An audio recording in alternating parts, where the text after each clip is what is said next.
Ya, Assalamualaikum warahmatullahi wabarakatuh.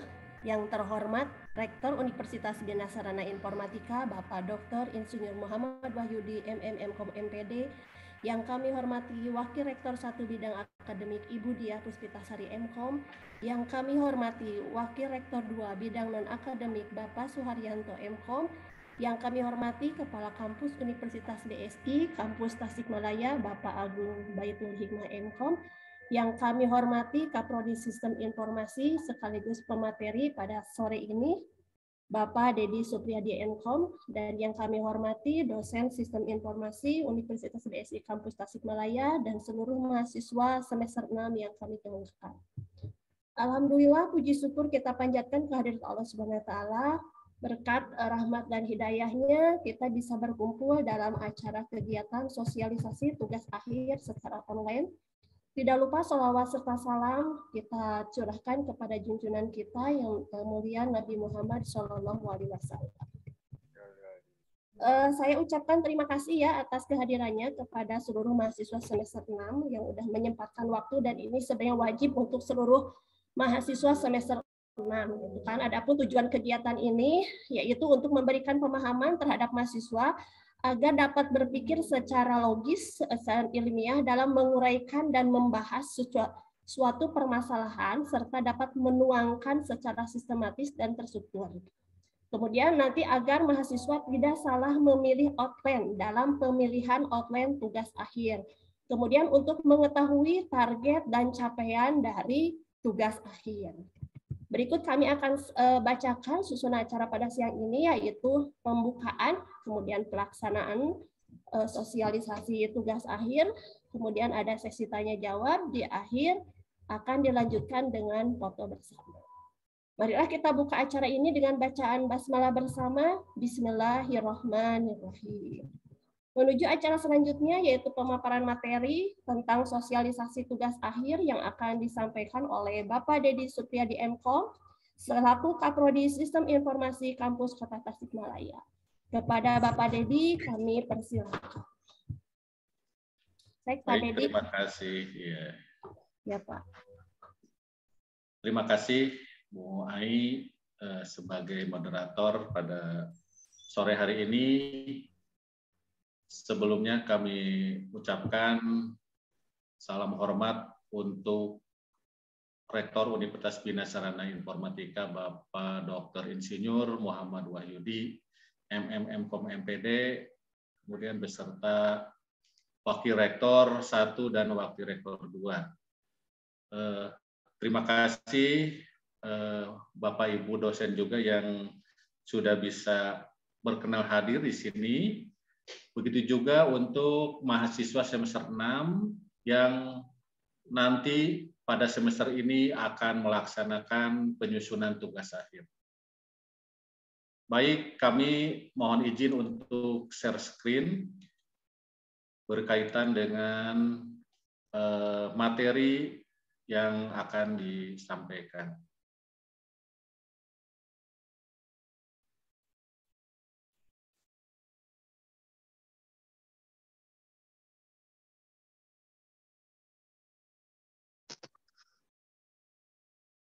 Belum muncul ya? Udah sekarang Pak, udah muncul. Belum di slide show.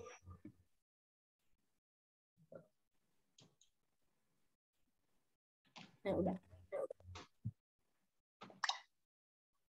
Nah, jadi untuk tugas akhir ya disebutnya itu adalah periode 1 ya. Jadi 2022 periode 1. Nah, berarti kalau ada periode 1 bagi mahasiswa yang sekarang belum memenuhi syarat, berarti nanti bisa misalnya kaitannya dengan nilai, karena sebagai syarat untuk mengikuti tugas akhir ini ada beberapa syarat. Nanti saya sampaikan ya. Jadi dilaksanakan pada hari ini adalah sosialisasi kaitannya dengan pemilihan outline ya, tapi secara khusus atau secara umumnya adalah berkaitan semuanya ya, secara umum sosialisasi tugas akhir pada Prodi Sistem Informasi Kampus Tasikmalaya.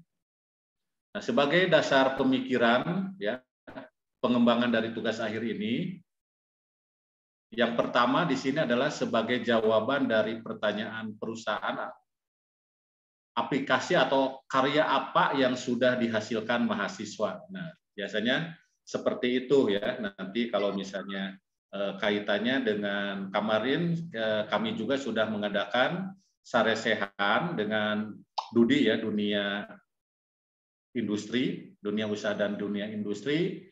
Jadi nanti berkaitan dengan kompetensi dari mahasiswa. Nah, jadi kami harus bisa menjawab. Nah, jadi dengan adanya nanti tugas akhir ini akan dijadikan apa namanya bahan ya, bahan atau misalnya latihan ya, trial buat mahasiswa bagaimana mengimplementasikan ilmu yang didapatkan selama ini dari semester 1 sampai semester 6 yang didapatkan di kampus nanti diimplementasikan ya. Misalnya harus menghasilkan suatu karya, baik karya dalam hal ini adalah aplikasi. Jadi yang pertama adalah sebagai jawaban dari pertanyaan perusahaan, aplikasi atau karya apa yang sudah dihasilkan mahasiswa. Kemudian yang kedua merupakan salah satu dari program kerja program studi sistem informasi, khususnya di kampus Kota Tasikmalaya. Nah, kemudian berikutnya adalah link and match kurikulum, berarti harus di matchingkan ya antara kurikulum yang ada di Universitas Bina Sarana Informatika, khususnya di program studi sistem informasi, dengan dunia kerja ya. Jadi nanti kan pasar outputnya itu harus seperti apa. Kemudian berikutnya adalah meningkatkan produktivitas tugas akhir di perpustakaan. Nah, jadi karya Anda itu nanti kan akan dipajang ya, akan disimpan gitu di perpustakaan. Jadi sebagai output hasil karya mahasiswa, hasil karya ilmiah mahasiswa, sehingga nanti pembuatan tugas akhirnya itu harus benar-benar, karena kan akan didokumentasikan, disimpan di perpustakaan, sehingga nanti adik-adik kelas kalian semua nanti akan melihat, akan bisa saja akan menjadi referensi untuk penulisan tugas akhir berikutnya. Selanjutnya adalah personil branding mahasiswa dan dosen. Nah, jadi dengan kita mengadakan tugas akhir atau mengadakan PKL, kita juga sambil memperkenalkan branding ya. Jadi kita juga sama memperkenalkan universitas dengan dunia industri atau ke masyarakat, baik mahasiswa dan dosen. Karena dosen juga kan di sini terlibat kan sebagai dosen pembimbing. Kemudian berikutnya adalah meningkatkan keterampilan mahasiswa. Nah, jadi dengan adanya kita melaksanakan tugas akhir, karena kita ini akan meningkatkan, menambah keterampilan ya. Karena kan dengan adanya kasus secara nyata di lapangan dunia dan industri itu, di dunia pekerjaan yang sebenarnya. Jadi kasusnya harus sudah ada. Nah, itu beberapa sebagai dasar pemikiran. Berikutnya adalah sumber pedoman tugas akhir. Nah, ini didapat dari mana? Jadi nanti setelah Anda mengikuti sosialisasi tugas hari ini, jadi jangan sampai nanti misalnya, Pak, katanya, jadi jangan ada katanya. Jadi sumbernya harus jelas ya. Nah, jadi Anda silahkan nanti pedoman, buku pedoman tugas akhirnya Anda bisa di-download ya, karena sudah di-upload ini per April 2021. Berarti pedoman yang tahun sekarang yang digunakan masih sama dengan tahun-tahun kemarin ya. Jadi Anda bisa membuka di Student BSI Asia ID atau disebutnya di ruang mahasiswa ya. Jadi Student BSI Asia ID, begitu juga untuk dosen pembimbing nanti bisa di staf BSI Asia ID. Berarti sumbernya sama antara yang mahasiswa dengan dosen itu sama ya. Buku pedomannya sama. Jadi jangan mengarang sendiri, nanti outline-nya misalnya membuat sendiri, lihat dari karya orang lain langsung dijiplak apa adanya. Tidak sesuai dengan pedoman yang sudah kita buat. Jadi sekali lagi silahkan di-download ya di ruang mahasiswa, di ruang tugas akhir nanti di sini.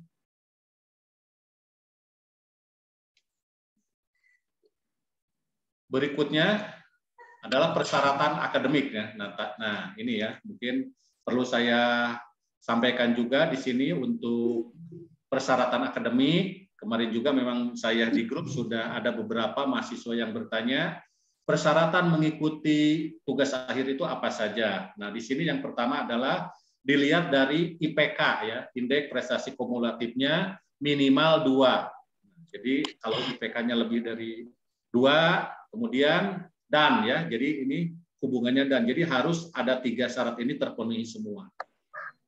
Kemudian tidak ada nilai D atau dan E ya, jadi nilai D atau E pada kartu hasil studinya. Berarti harus semua mata kuliah lulus dengan nilai minimal C. Nah, jadi lulus semua mata kuliah unggulan dengan nilai C. Berarti ketiga syarat ini harus terpenuhi semua, sehingga Anda ya sebagai mahasiswa semester 6 berhak untuk mengikuti tugas akhir. Nah, pertanyaannya bagaimana kalau ada salah satu syarat ini yang belum terpenuhi? Nah, berarti harus menunggu dulu terpenuhi, yaitu dengan cara mengikuti HER, ya, ikut ujian HER dulu. Kapan dilaksanakan ujian HER? Nanti setelah ujian akhir semester UAS pada semester genap ini diperkirakan bulan Juni ya itu akan dilaksanakan.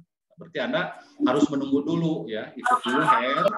Nanti kalau HER-nya lulus berarti nanti dan lulus minimal C, maka nanti akan ikut di periode berikutnya, berarti di periode 2. Jadi tidak akan bisa bareng. Kemarin ada yang nanya, Pak, bisa nggak ikut dengan teman-teman di periode ini? Ya nggak bisa, karena kan belum memenuhi syarat. Kita harus mengikuti dulu supaya memenuhi syarat dulu ya, harus lulus dulu semua mata kuliah. Nah, saya juga di sini sampaikan alur tugas akhir ya. Berarti kan untuk masa pendaftaran via web, pembayaran udah ya, yang berhak. Nah, berarti kan, atau ada juga yang belum ya, memang rata-rata belum. Berarti melakukan via via yang tadi student BSI Asia ID, berarti memilih outline-nya dan melakukan pembayaran ya. Nanti kan akan keluar tuh setelah Anda memilih outline, nanti akan diminta untuk melakukan pembayaran sebesar berapa? 620. Bisa lewat ATM atau lewat internet banking atau lewat virtual account ya. Kemudian nanti akan ditunjuk dosennya siapa gitu. Kalau nanti ada yang sudah tahu kapan pengumuman dosen pembimbing? Tanggal 28 ya, Pak.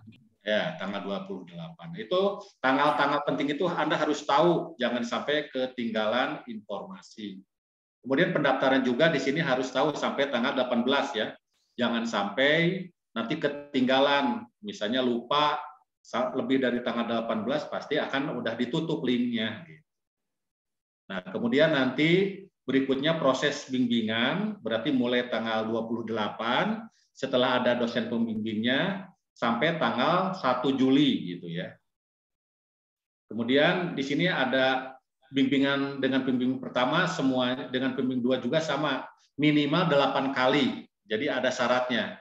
Kalau misalnya kurang dari 8 kali nanti tidak bisa mengikuti sidang.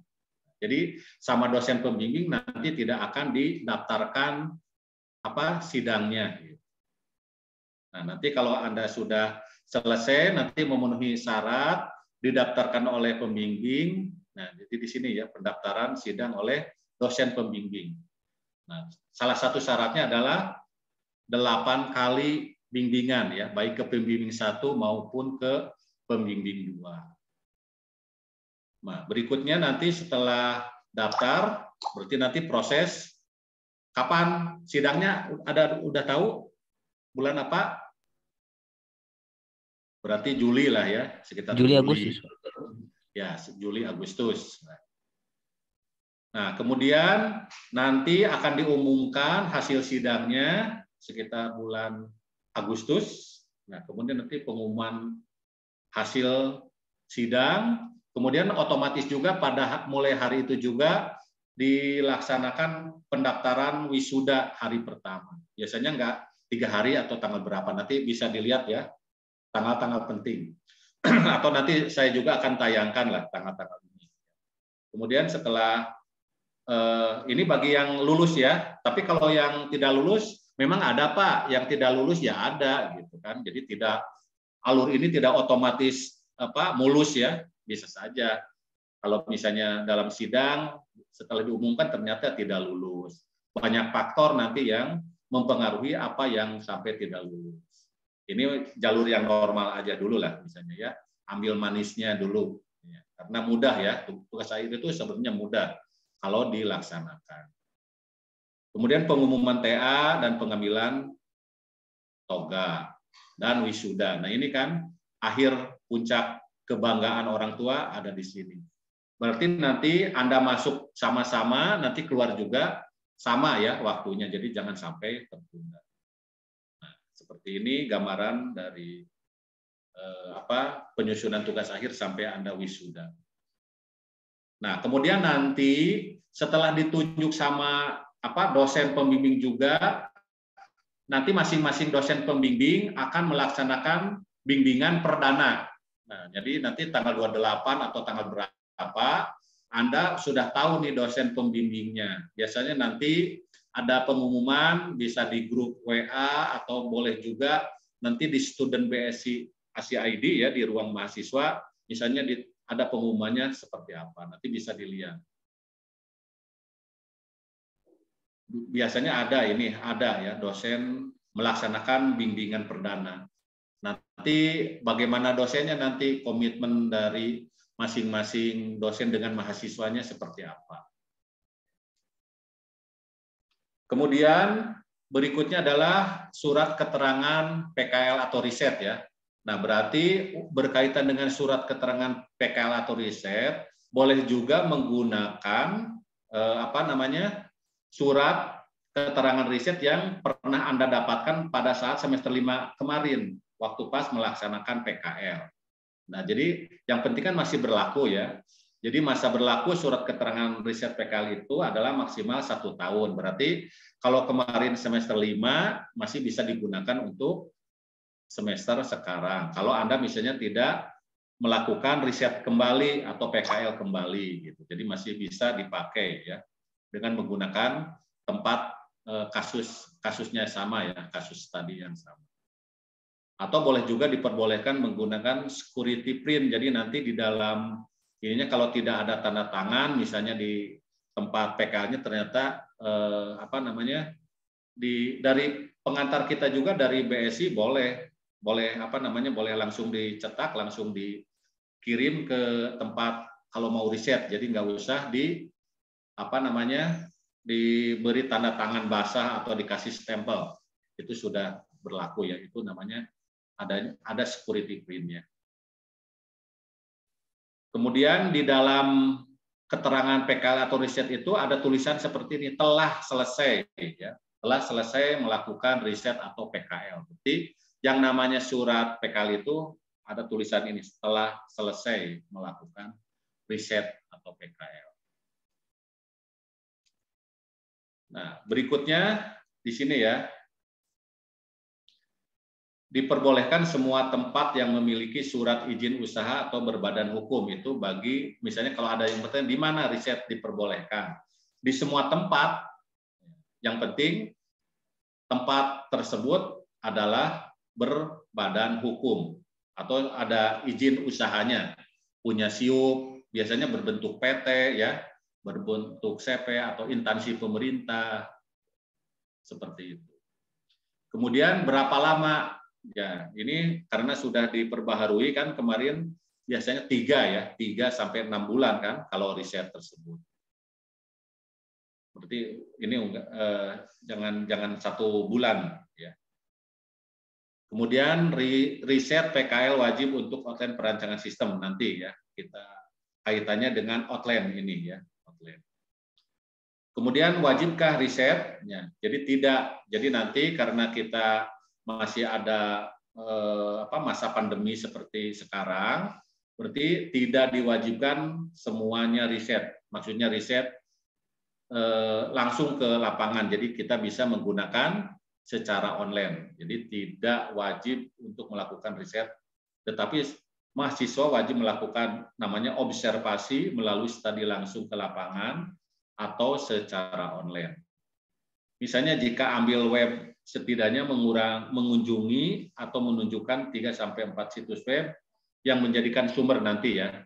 Ini yang sifatnya online gitu ya.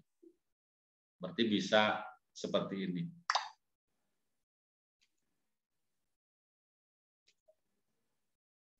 Kemudian yang diajarkan di kampus ya, jadi software untuk TA itu berarti misalnya bahasa pemrogramannya menggunakan apa, pokoknya semua yang sudah diajarkan di kampus, bisa Python, bisa PHP, pokoknya semua software untuk tugas akhir itu bisa. Kemudian buku referensi, nah buku referensi yang digunakan minimal 5 tahun terakhir, berarti kalau sekarang 2022 berarti 5 tahun terakhir itu berarti 2017 ya. Berarti paling tua bukunya itu 2017, 2018, 2019 dan seterusnya. Jadi kalau 2016 sudah tidak boleh dipakai lagi karena sudah kadaluarsa ya. Karena kan dengan perkembangannya ilmu itu akan sudah tidak relevan lagi. Kemudian metode pengembangan sistem ini banyak nanti yang digunakan, bisa struktur desain, waterfall, paralel, rapid. Nanti pilih salah satu aja, nanti kalau Anda misalnya menggunakan atau merancang sistem, berarti bisa dipilih adalah metode pengembangan sistem yang ada. Nah, berikutnya outline tugas akhir itu di BSI ada berapa? Nah, saya akan menyampaikan dulu. Di sini ada 2 macam tugas akhir ya. Berarti tugas akhir yang membuat karya itu berarti yang IP-nya lebih dari 2,75. Berarti harus membuat karya. Ya, karya itu berarti membuat buku tugas akhir ya, membuat makalah tugas akhir. Tapi kalau yang kurang dari 2,75 ini namanya komprehensif. Ya, jadi komprehensif itu tanpa membuat karya atau membuat karya ilmiah berupa makalah. Jadi di sini nanti yang komprehensif cukup nanti diuji 2 mata kuliah unggulan. Nanti saya sampaikan ya. Sekarang yang karya dulu ya, yang IP-nya 2,75. Nah, misalnya antara yang karya sama komprehensif, nanti keabsahannya bagaimana? Jadi semua itu sama, nanti dari segi ijazah semua sama. Kalau orang luar BSI mungkin tidak akan tahu apakah nanti tugas akhirnya itu karya atau komprehensif. Ya. Kalau kita kan tahu ya, orang dalam ya, bahwa misalnya yang lihat IP-nya aja, kalau IPK-nya kurang dari 2,75, kemudian pasti ikut komprehensif tugas akhirnya, tanpa membuat buku gitu, tanpa membuat makalah. Nah, kemudian nanti kan ada judul ya, nanti kan di transkrip nilai atau di ijazah itu ditampilkan kan judul tugas akhirnya di mana diambilnya. Sedangkan ini kan tidak membuat. Nah, ini akan diambil judul tugas akhirnya itu dari kemarin, dari semester 5, dari laporan PKL, dari KKP. Nah, itu. Sehingga nanti waktu saat ujian tugas akhirnya berarti harus membawa cover dari KKP waktu pas ini, yang nanti mahasiswa yang masuk kategori tugas akhirnya komprehensif itu harus diperhatikan.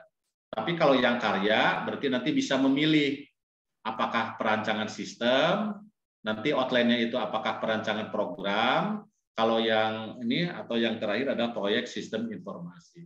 Tapi yang komprehensif tidak bisa memilih ini kan, ini udah otomatis komprehensif.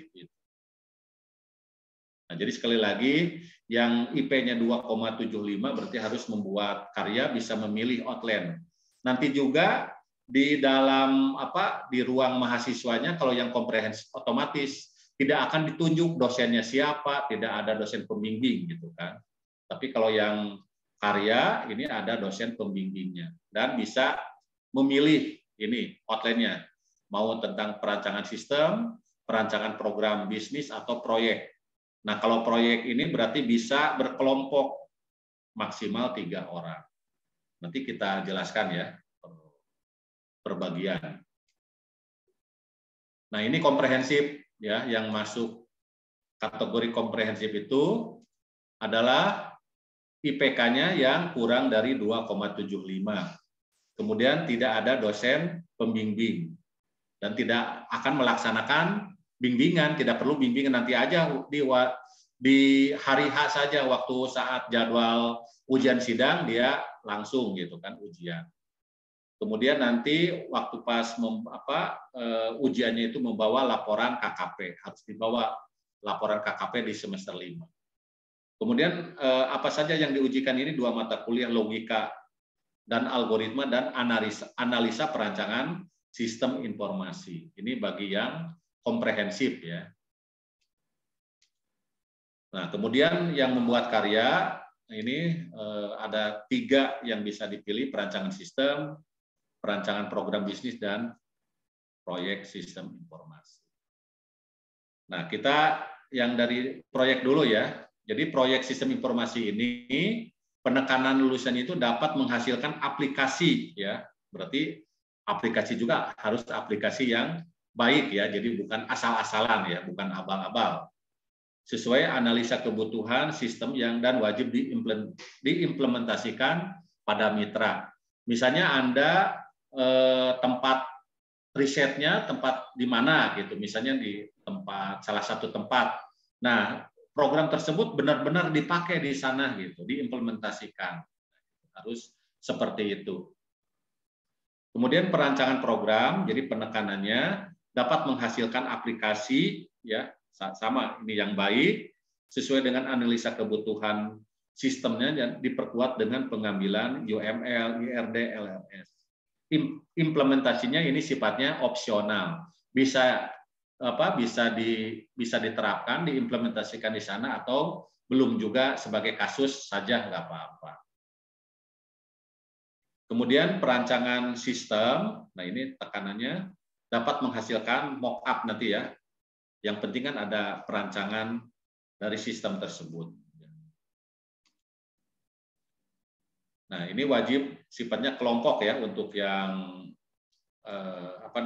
sistem proyek itu berarti sifatnya wajib berkelompok. Maksimal 3 orang ya, masih dalam satu kampus. Misalnya kalau ada yang kelas pagi, kelas sore boleh ya. Yang penting masih dalam satu kampus. Nanti waktu pas didaftarkan itu tentukan, misalnya saya udah buat bentuk kelompok ya, namanya kelompok apa, harus sama. Si A, si B, tapi kan didaftarkannya masing-masing waktu pas ngambil outline ya, ngambilkan outline. Harus sama gitu kan, penulisan nama kelompoknya. Kemudian memilih outline sama ya, outline proyek gitu.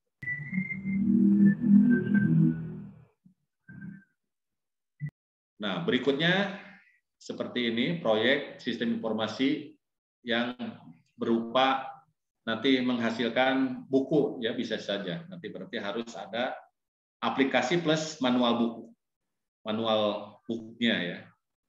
Atau buku petunjuk pengoperasian dari aplikasi yang dibuat.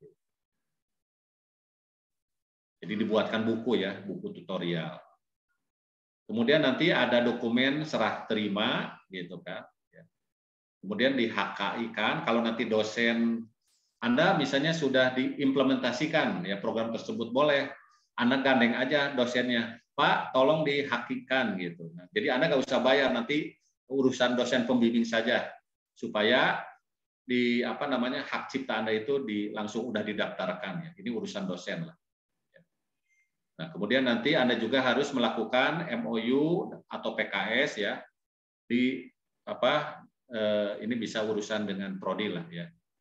Yang penting Anda sebagai penghubungnya, kemitranya, nanti dalam hal MOU, jadi Anda bisa sudah bisa pendahuluan ya. Nanti tinggal di follow up oleh prodi. Jadi penekanan lulusan di sini dapat menghasilkan aplikasi tadi kan yang baik ya sesuai dengan analisa kebutuhan dan wajib diimplementasikan pada mitra. Kemudian ini masih proyek versi yang tugas akhir, berarti sama ini ada aplikasi dan manual book, kemudian dokumentasi serah terima HKI MOU. Nah, jadi di sini berarti aplikasi ini ada buku ininya, karyanya ya tugas akhir seperti biasa. Ini laporan tugas akhir yang tugas atas. Kalau tadi kan dalam membuat buku ya, mungkin ini yang lebih agak mudah lah ya dibandingkan dengan yang versi buku. Nah ini berarti beberapa gambaran untuk yang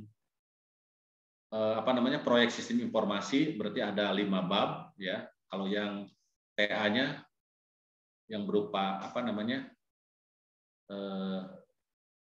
ada pendahuluan, bab 2 landasan teori, bab 3 analisis yang berjalan, bab 4 sistem usulan penutup. Jadi secara umum seperti ini laporan TA. Tapi kalau membuat buku ya, buku tutorial misalnya tentang apa gitu kan, yang kita buat berarti ada bab 1 cukup perancangan aplikasi dan penutup. Hanya 3 bab sudah cukup. Jangan lupa nanti dijilid ya. Nanti bentuk penjilidannya ada di handout, ada ya nanti di ruang mahasiswa. Kemudian lampirkan wajib surat riset, manual book, dokumentasi serah terima. Contoh serah terima juga dokumennya ada di ruang mahasiswa. Atau di buku panduan itu ada. Nah ini sebagai gambaran untuk yang tadi ya, secara komplitnya seperti ini. Anda juga bisa lihat nanti di buku panduan. Jadi saya secara ini nggak akan detail. Mungkin nanti untuk lebih detailnya dengan dosen pembimbing. Tapi Anda harus punya gambaran. Kalau mengambil proyek ini berarti bisa laporan TA biasa, tapi harus aplikasinya yang benar-benar diimplementasikan ya, diaplikasikan dengan mitra. Atau boleh juga membuat buku tutorial tentang aplikasi yang kita buat gitu. Seperti ini.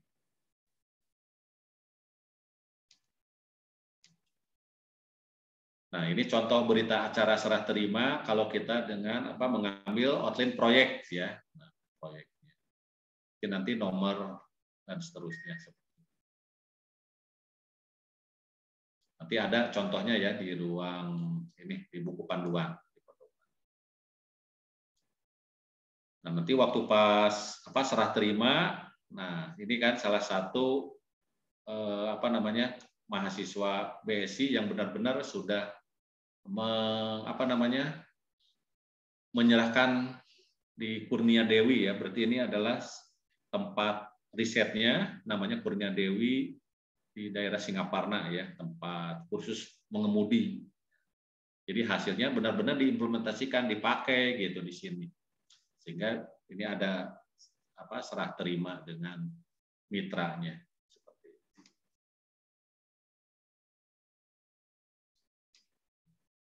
Nah, kalau yang lainnya juga sama ya, bisa seperti ini. Ini catatan penting di sini, proyek sistem informasi ini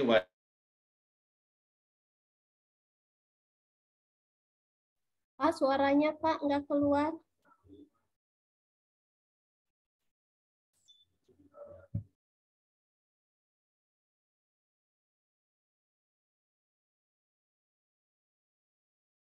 Pak, suaranya nggak keluar, Pak.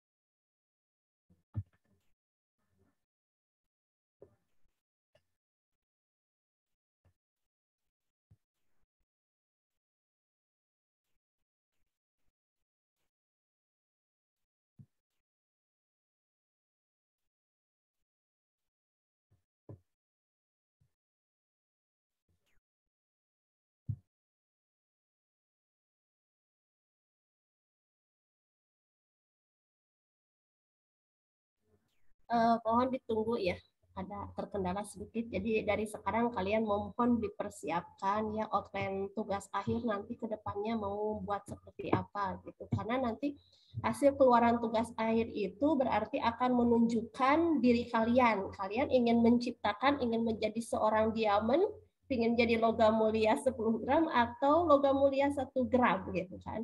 Tadi udah dijelaskan ada pemilihan jenis outline. Outline tugas akhir itu terbagi dua, ada yang menyusun karya, kemudian ada yang komprehensif. Untuk yang menyusun karya bagi mahasiswa yang IPK-nya di atas 2,75, di mana nanti mahasiswa akan disuruh untuk atau membuat sebuah laporan tugas akhir gitu kan. Laporan tugas akhir. Kemudian untuk yang komprehensif gitu, itu hanya sekedar ujian ujian teori. Mata kuliah yang diujiankannya itu logika algoritma dan aksi. Kemarin Ibu cek bagi mahasiswa ada list yang berhak tetapi belum ada linknya gitu kan. Apakah sekarang linknya udah ada atau belum?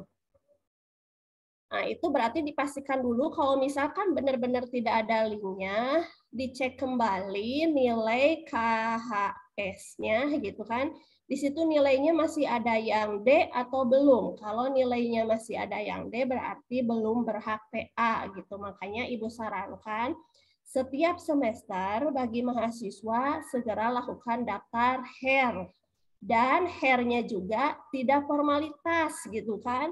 Kerjakan dengan baik-baik gitu kan. Kalau hanya sekedar daftar HER, mengisi HER gitu kan dengan asal-asalan, ya tetap aja enggak lulus gitu kan. Jadi dipastikan untuk tugas untuk pengisian HER-nya itu maksimal gitu kan. Jangan asal daftar, asal bayar gitu kan, tanpa memperhatikan hasil kalian itu benar atau salah. Kalau nilainya di bawah 50 ya otomatis berarti nilainya tidak berubah gitu kan. Minimal kalian kalau mau berubah nilainya di atas 70 gitu kan, lebih bagus gitu ya, seperti itu gitu. Jadi mohon diperhatikan kepada seluruh mahasiswa, ini kan kemungkinan dari sekian banyak mahasiswa tidak masuk ke periode pertama karena Ibu lihat nih datanya masih ada di semester 6 yang tidak mengikuti HER pada saat semester dasar kemarin gitu. Jadi nanti kalau misalkan ada kesempatan untuk memperbaiki HER di periode berikutnya, silakan lakukan pendaftaran HER gitu kan dan kerjakan dengan baik. Oke, Pak Dedi udah siap kembali? Insya Allah barusan maaf. Oh iya. Enggak, Pak Dedi dilanjutkan.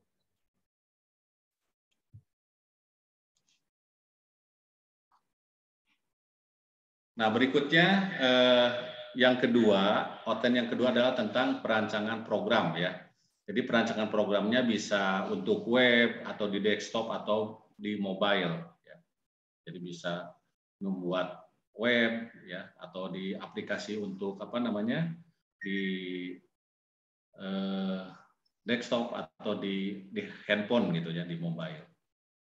Nah, sama di sini untuk perancangan program, berarti ada dua pilihan outline, perancangan program bisnis, ya, atau boleh juga yang B-nya adalah perancangan program untuk game atau IoT, ya, atau IR ini ya.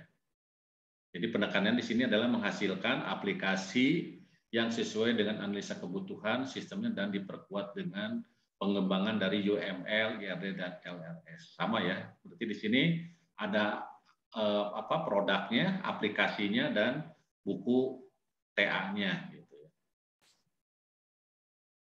Nah, ini untuk yang perancangan program bisnis, berarti bisa menggunakan apa yang bisnis, bisa PHP ya, yang ada database-nya ya, gitu kan. Jadi ada bab 1, bab 2, sampai bab 4 ya.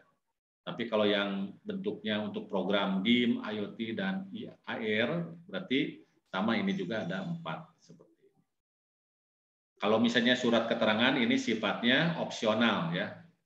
Cukup Anda melakukan observasi saja pada suatu mitra atau perusahaan. Nah, ini yang tidak riset berarti ini ya outline-nya. Ini juga saya ambil dari buku panduan ya, makanya Anda silakan untuk lebih jelasnya nanti lihat di buku panduan.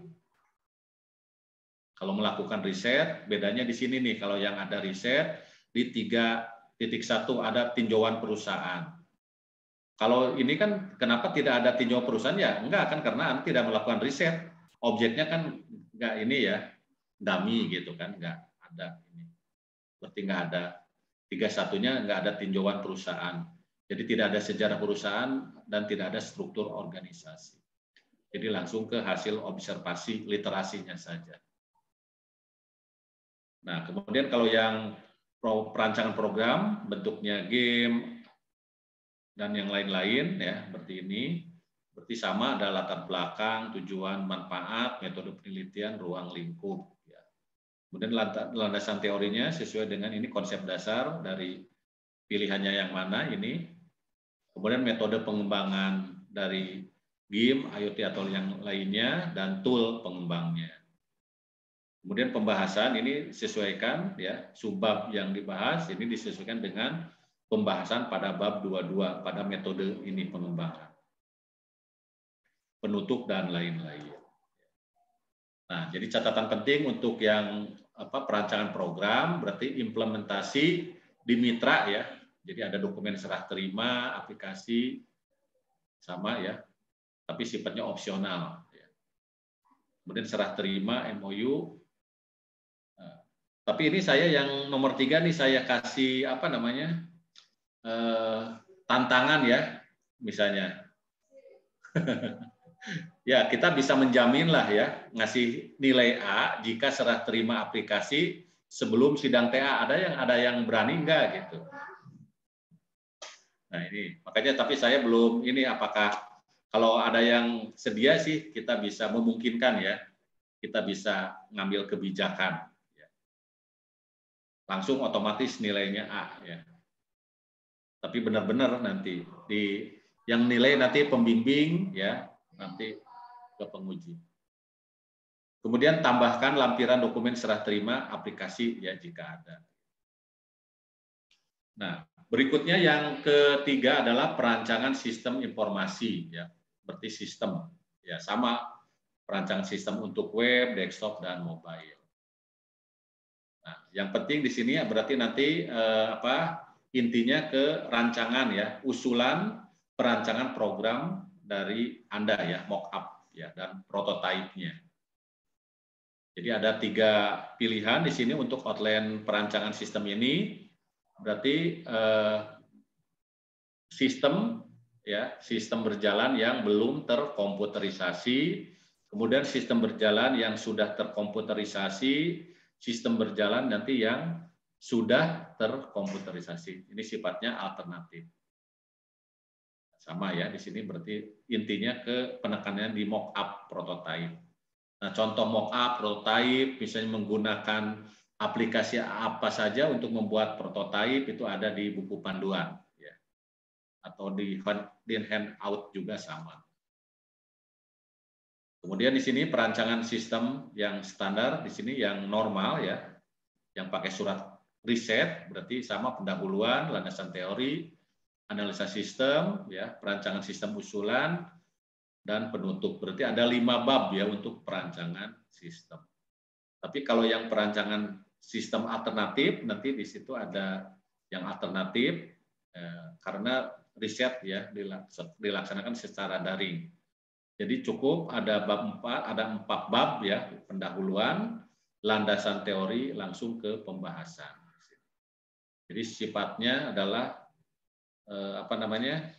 alternatif ya, surat keterangan keabsahan data. Anda hanya membuat surat pernyataan saja bahwa data yang dipakai untuk menyusun tugas ini adalah benar ya, sah ya. Maksudnya sah diambil dari sumber yang sah gitu. Nah, maksudnya konvensional ini berarti yang belum terkomputerisasi ya. Sama ini ada bab 1 sampai bab 5 ya sistem. Latar belakang, ya pendahuluan, landasan teori, berarti konsep dasar tentang sistem, teori pendukung gitu. Bab Tiganya, analisa sistem berjalan. Berarti ini sistem yang benar-benar apa adanya kan, yang berjalan seperti apa. Setelah Anda menganalisa sistem berjalan ini, kemudian ini usulan dari Anda, perancangan sistem usulannya seperti apa. Berarti hasil pemikiran Anda di sini. Gitu. Kemudian kalau yang terkomputerisasi, bedanya di sini di antar muka program sistem berjalan ya. Jadi ada sistem, ada antar muka program sistem. Kalau di sini kan tidak ada, konvensional itu berarti belum terkomputerisasi. Nah itu bedanya ya, bisa dilihat. Nah kemudian yang perancangan sistem alternatif, nah di sini kalau ininya sama ya, di pendahuluan berarti latar belakang ide perangkat lunak. Misalnya Anda berarti latar belakang perangkat lunak apa yang dipakai, kemudian analisa masalah dan solusi, tujuan dan manfaat perangkat lunak. Misalnya menganalisa perangkat lunak tertentu gitu kan ya.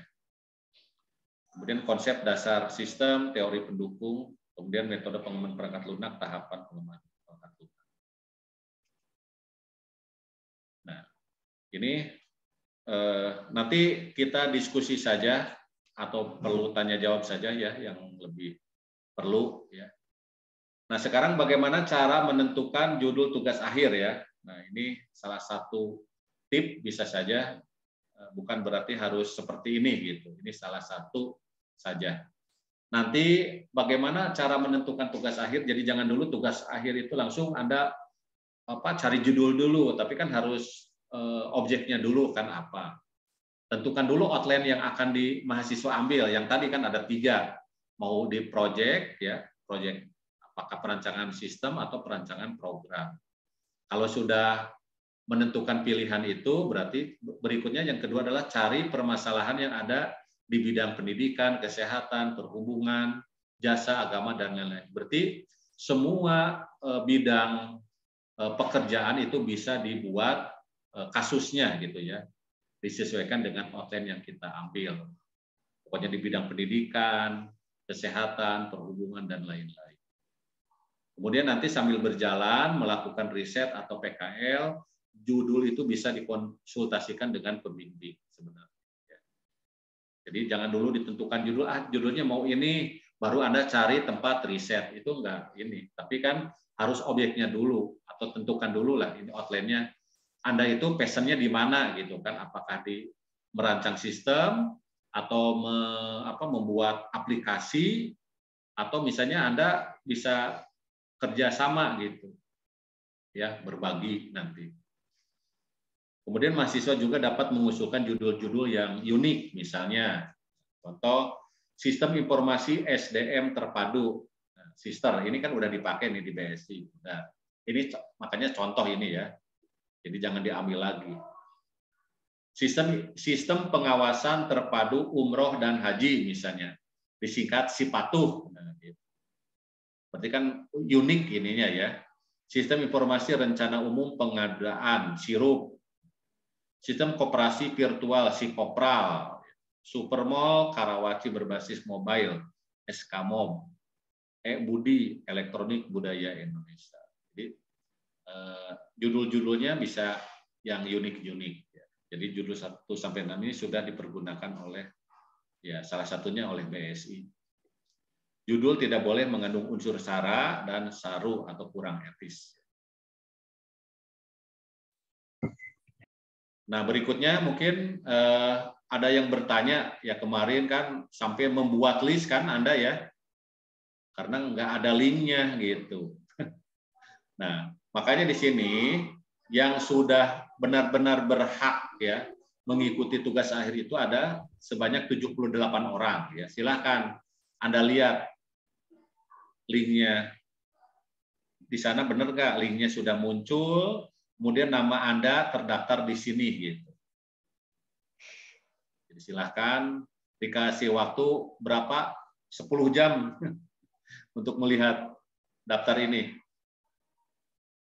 Jadi ada Giansa, Yosef, Liza, Ari, Ayulia, Andrian, Risa, Banyak ini ya, berarti ada 78 yang berhak. Ya. Tadinya waktu pas Anda bikin list itu saya mau menampilkan ini, tapi nggak apa-apa lah. Ya. Jawab di atas $5.000. Mendengar hal itu, Matilda tahu dia tak akan mampu. Lalu Leonko menyuruh Matilda untuk beristirahat.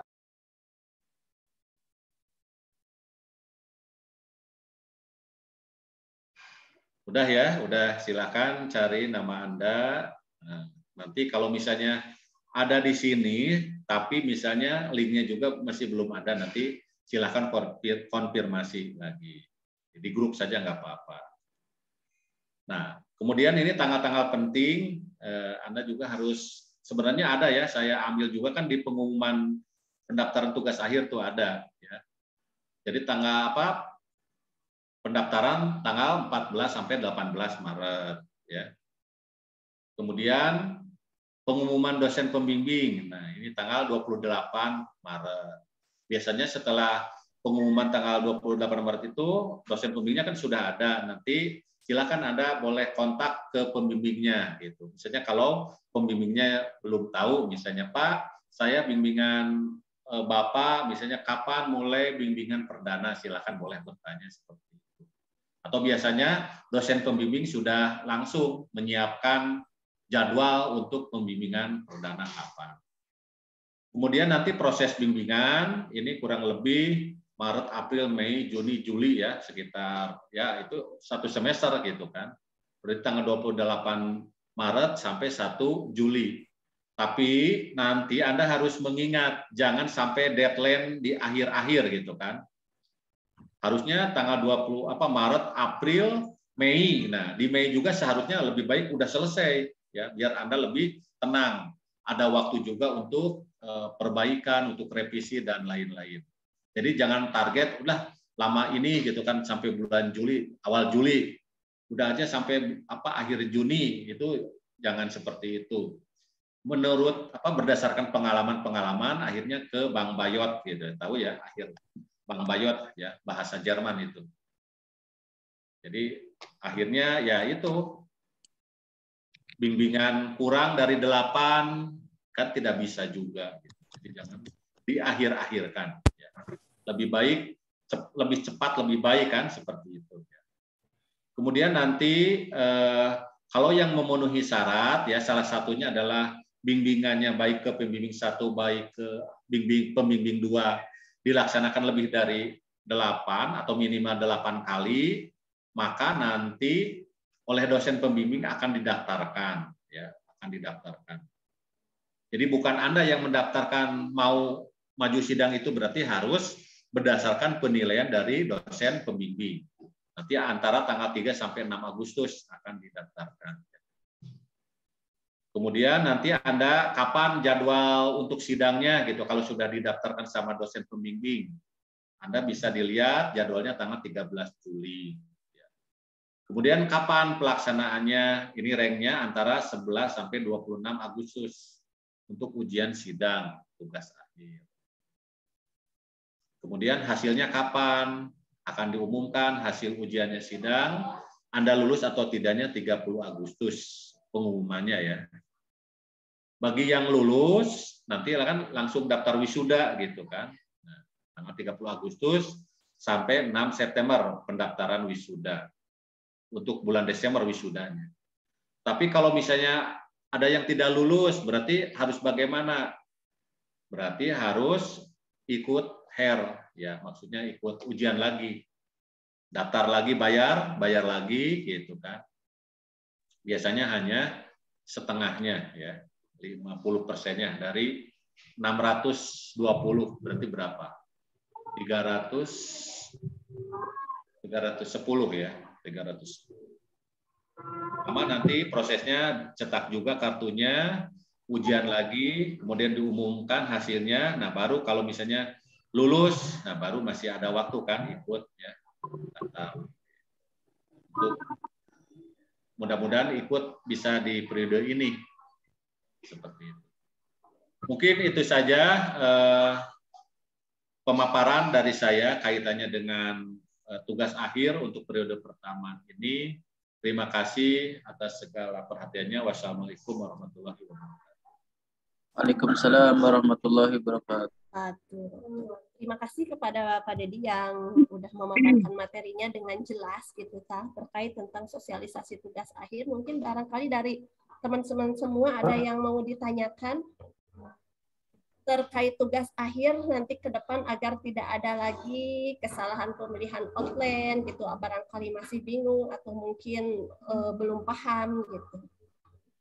Silakan boleh langsung aja diaktifkan aja itunya, atau mau pakai raise hand atau mau lewat chat juga silakan.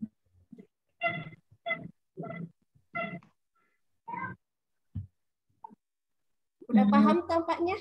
Ada yang mau ditanyakan atau tidak? Jadi intinya pada saat kalian nyusun tugas akhir, jangan langsung bimbingan, tapi minimal kalian harus observasi dulu ke tempat riset. Jangan tahu-tahu masuk bimbingan ke pembimbing tanpa kalian bawa masalah gitu. Jadi intinya kalian untuk nyusun tugas akhir itu, kalian membuat masalah dan bagaimana cara menyelesaikan masalah tersebut gitu kan, sesuai dengan target kapan selesainya tugas akhir. Di sini kan selesainya sebenarnya untuk periode wilayah Tasik, wilayah 2 itu sampai bulan Agustus. Jadi sebenarnya masih panjang. Tapi walaupun masih panjang belum berarti kalian harus bisa leha-leha gitu, karena tugas akhir itu tidak akan selesai kalau tidak dikerjakan gitu. Jadi intinya kalian kerjakan dengan baik dari sekarang gitu, karena mau ditunda-tunda, mau dikerjakan sekarang atau nanti ke depan, ya intinya ya harus dikerjakan gitu. Lebih cepat lebih baik gitu. Apalagi tadi ada door prize gitu kan ya, ada penilaian gitu kalau misalkan ada programnya yang dihibahkan nanti dapat nilai A begitu. Ya, silakan yang mau buat tantangan dengan hasil seperti itu segera.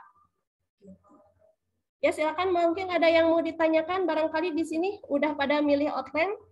Tadi Ibu udah share gitu kan terkait siapa mahasiswa yang udah berhak untuk tugas akhir gitu. Kalau misalkan di situ tidak tercantum, berarti kemungkinan nilainya masih ada nilai D gitu kan. Jadi kemungkinan nanti semester depan harus bayar registrasi gitu kan, bayar registrasi kembali dan segera lakukan daftar HER gitu. Kerjakan dengan baik-baik gitu. Silakan, ada yang mau bertanya? Barangkali Rato, Ibu. Ya silakan, Muhammad Rifaldi. Ya, Bu. Jadi ini Bu izin bertanya ya, Bu. Suaranya coba agak dikencengkan. Oh ya Bu, bentar Bu. Ini ya Bu izin bertanya ya Bu. Untuk yang itu perancangan program sama perancangan sistem informasi itu kan berbeda. Kalau perancangan program itu tadi yang sudah dijelaskan oleh Pak Dedi itu harus mencantumkan programnya. Kalau perancangan sistem informasi apakah harus juga? Itu. Jadi intinya perancangan program dan perancangan sistem gitu kan. Apakah di perancangan sistem harus ada programnya? Gitu. Ya, mangga Pak Dedi. Nah, oke, terima kasih Ripalda ya. Jadi perbedaannya, jadi semua juga sebenarnya mudah ya. Maksudnya tidak ada yang susah, semuanya mudah semua gitu. Mau bikin sistem sama mudah, mau bikin program juga sama susahnya gitu. Bisa sama susahnya, bisa sama mudahnya. Sebenarnya sama-sama saja. Kalau bikin nggak ada suaranya Pak? Ya? Nggak ada suaranya. Ada. Ada. Wah, nggak kedengaran suara saya. Ya, nggak ada suara Pak Dedi. Ada. Oh, ada. Jelas. Ada Bu, jelas Bu di saya. Besok. Oke. Tes. Nah, jadi bedanya antara outline yang ngambil outline sistem atau program namanya sih? Perancangan sistem perancangan program berarti itu harus menghasilkan aplikasi ya. Berarti kan harus ada aplikasi ya.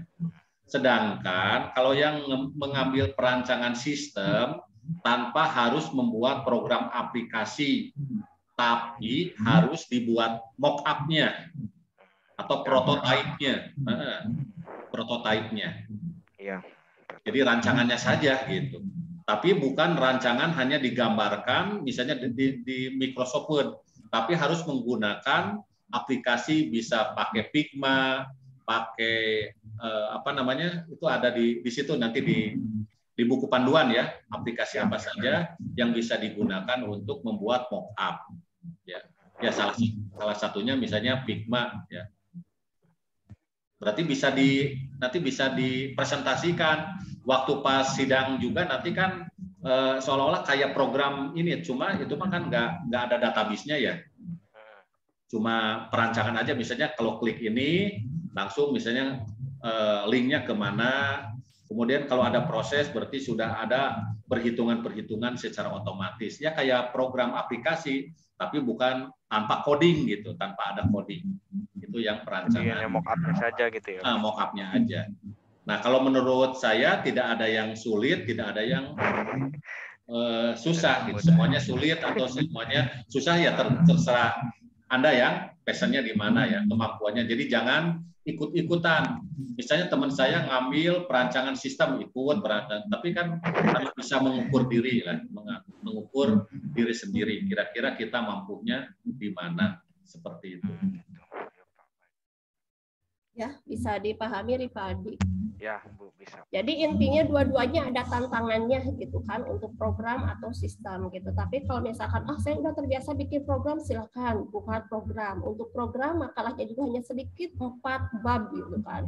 Tapi kalau misalkan tidak mengerti program, saya pahamnya tentang sistem, silakan bikin perancangan program. Tapi kalau di perancangan sistem, kalau perancangan sistem itu untuk outline-nya ada 5 bab gitu. Jadi harus merancang sistem berjalan dan bagaimana cara mengusulkannya gitu. Kemudian buat tampilan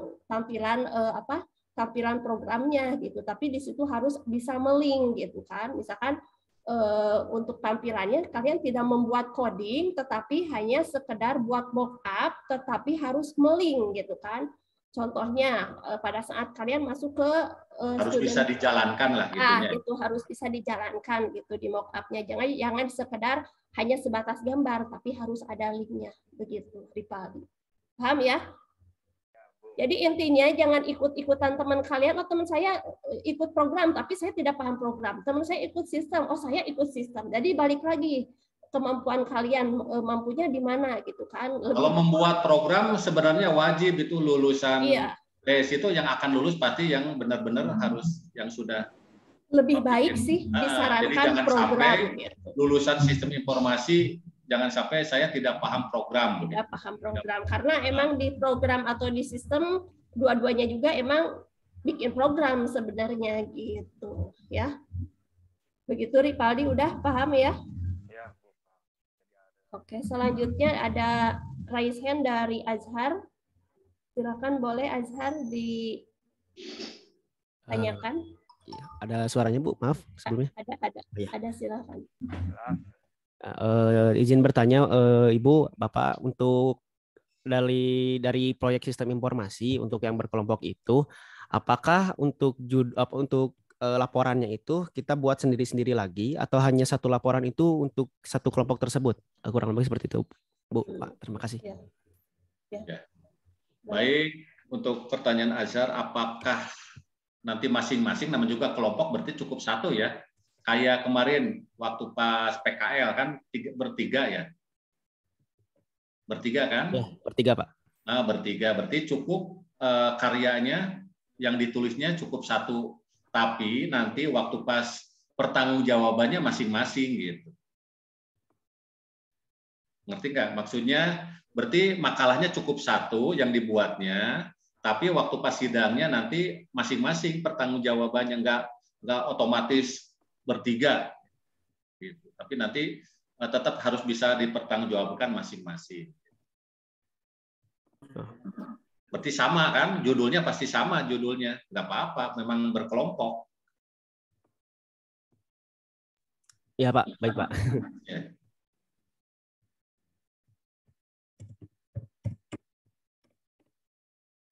Ya silakan, mungkin ada lagi yang lain.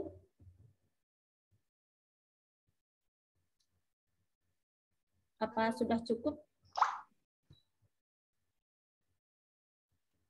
Silakan. Ada Bu, satu lagi, maaf. Ya, enggak. Untuk yang perancangan program Bu, untuk yang perancangan program bisnis game IoT atau Augment, itu tuh kan ada di implementasi pada mitra opsional ya sebagai nilai tambahan. Untuk mitra opsional di sini, semisal kalau misalkan kita menggunakan surat riset Ibu ya untuk penelitian kepada sebuah instansi, namun ternyata aplikasi tersebut itu memang hanya untuk sebagai tugas akhir saja, bukan untuk penggunaan instansi tersebut, begitu Bu. Itu bagaimana ya Bu?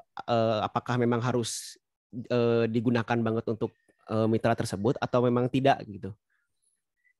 Harusnya sih Pak Dedi, silakan Pak Dedi. Ya memang kalau baiknya mah gitu kan harus benar-benar bisa benar-benar bisa digunakan di instansi tersebut atau mitra tersebut. Tapi kan kalau misalnya tidak, berarti kan program ya, berarti itu bisa saja hanya hanya untuk sebagai studi kasus saja di mitra tersebut gitu. Nggak apa-apa lah kalau secara ini. Ya, jadi hanya nanti makanya kalau mau nilainya maksimal, makanya tadi kan berarti harus benar-benar yang sudah dipakai gitu kan di tempat mitra tersebut, berarti nanti itu bisa menjadi nilai plus lah gitu seperti itu. Ya, baik Pak, terima kasih Pak. Ya.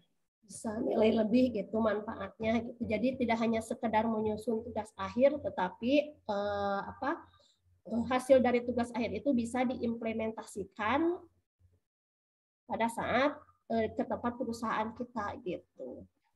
Kalau untuk program sih sebenarnya ini ya balik lagi sih kita ingin punya nilai plus atau tidak gitu aja. Seperti itu. Ya baik, terima kasih Bu. Ya, silakan ada lagi yang lain? Cukup? Udah mengerti itu pemilihan outline ya. Pemilihan outline kan terakhir sampai tanggal 18. Jadi nanti silakan dipikirkan dari sekarang, jangan sampai salah milih outline karena nanti milih outline tidak bisa dirubah gitu kan. Kemudian Ibu harapkan jangan ikut-ikutan temennya ikut ini, saya ikut ini gitu. Jadi balik lagi sama kemampuan kalian. Kalian mampunya di mana, yang penting tugas akhir kalian selesai tepat waktu gitu. Ya. Kemudian pesan untuk kalau misalnya ini tempat mitranya itu pilih yang benar-benar ya. Misalnya jangan misalnya pilih di TK gitu kan. Kira-kira apa coba yang kalau mau di TK? Atau misalnya di SD misalnya tempat risetnya di SD. Jadi kadang-kadang kan nggak, permasalahannya apa kira-kira. Tapi jangan sampai misalnya berulang-ulang juga, udah beberapa kali misalnya hanya perpustakaan di SD Anu, perpustakaan di SMP, tetap itu objeknya itu perpustakaan gitu, atau misalnya penggajian itu kan kayaknya kalau penguji juga udah bosen, kayaknya udah nggak usah diperiksa, kayaknya udah nggak usah diuji lagi, udah kasih C, mungkin seperti itu gitu. Tapi makanya harus yang originalnya lebih ini ya, dari sebelum Anda bisa googling atau bisa mengunjungi perpustakaan, kira-kira yang belum ada itu apa gitu, sesuatu yang baru lah gitu, originalitasnya.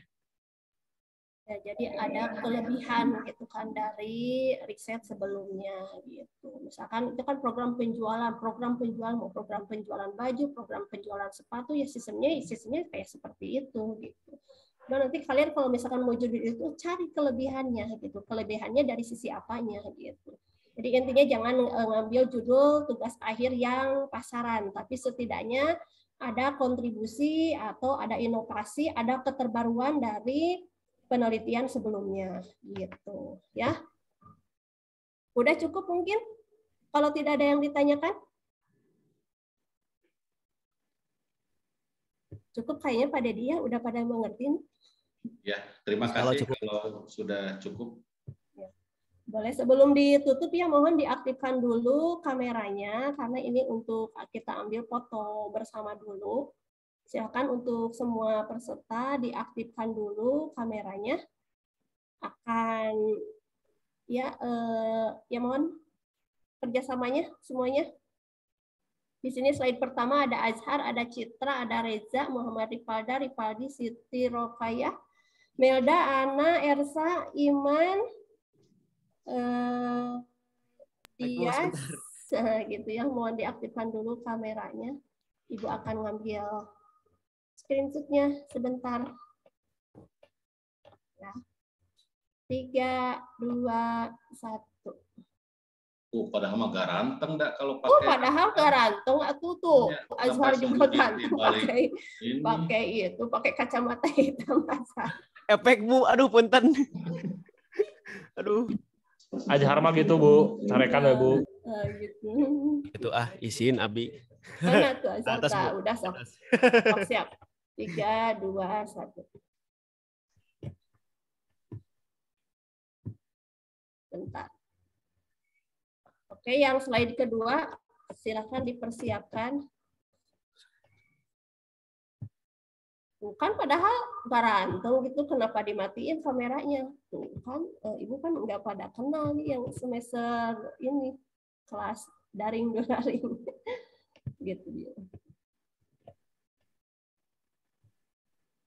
Tidak terasa ya kalian udah selesai. Oke, tinggal slide 3. Slide 3 kemana nih pada mati? Erti, Ipit, Marwa.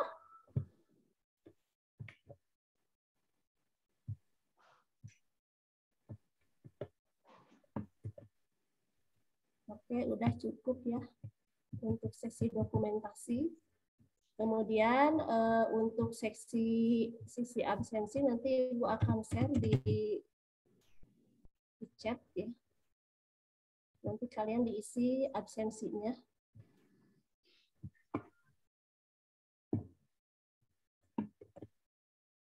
Download mulai sekarang ya buku panduannya.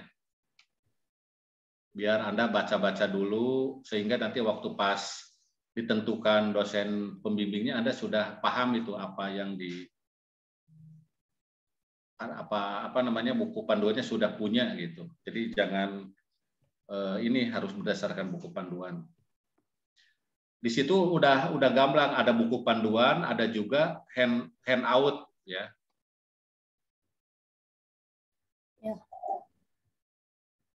Udah cukup ya kayaknya dari sini kita simpulkan ya. Jadi kalau yang udah mengikuti sebagai memenuhi syarat tugas akhir, IPK-nya berarti di atas 3 tidak ada nilai D dan E, minimal nilai C gitu kan. Kemudian untuk tugas itu bisa diimplementasikan sebagai hasil dari proses pembelajaran selama kuliah. Sebelum melakukan bimbingan, silakan kalian download buku panduan, baca buku panduan dengan baik ya. Bisa di-download di Student BSI SID. Untuk pendaftaran tugas akhir berakhir tanggal 18, silakan dipilih outline secara baik-baik karena pemilihan outline tidak bisa dirubah gitu kan. Untuk pengumuman dosen pembimbing nanti akan muncul tanggal 28 Maret, kemudian untuk pendaftaran tugas akhir di periode sampai Tasikmalaya itu sampai 12 Agustus, tapi kalian harus mempunyai target di akhir Juli harus selesai atau di awal Juli harus selesai gitu kan, karena balik lagi gitu kan, tugas akhir itu gampang-gampang susah gitu, tapi kalau lebih susah itu enggak dikerjakan gitu kan. Jadi silakan rubah mindset kalian dari sekarang, silakan intinya untuk tugas akhir itu dari sekarang komitmen kerjakan dan selesaikan gitu. Karena mau ditunda-tunda sampai sekarang atau sampai nanti penderitaan kalian mau bertambah atau berkurang, berarti semakin cepat diselesaikan berarti penderitaannya semakin cepat gitu kan. Nah, seperti itu gitu ya. Akhir kata ya, saya sebagai mewakili panitia yang bertugas mohon maaf ya apabila ada salah kata dan perbuatan. Alhamdulillah kita di penghujung acara. Terima kasih kepada Pak Dedi sebagai narasumber serta para peserta yang telah menyimak acara dari awal sampai akhir. Semoga ilmu yang didapat bermanfaat dan bisa diaplikasikan dalam kehidupan sehari-hari. Akhir kata kami ucapkan terima kasih. Kita tutup dengan bacaan hamdalah bersama. Alhamdulillahirabbil alamin. Silakan diisi absennya. Absennya gunakan email BSI ya. Ya. Assalamualaikum warahmatullahi wabarakatuh. Waalaikumsalam. Waalaikumsalam Assalamualaikum warahmatullahi wabarakatuh.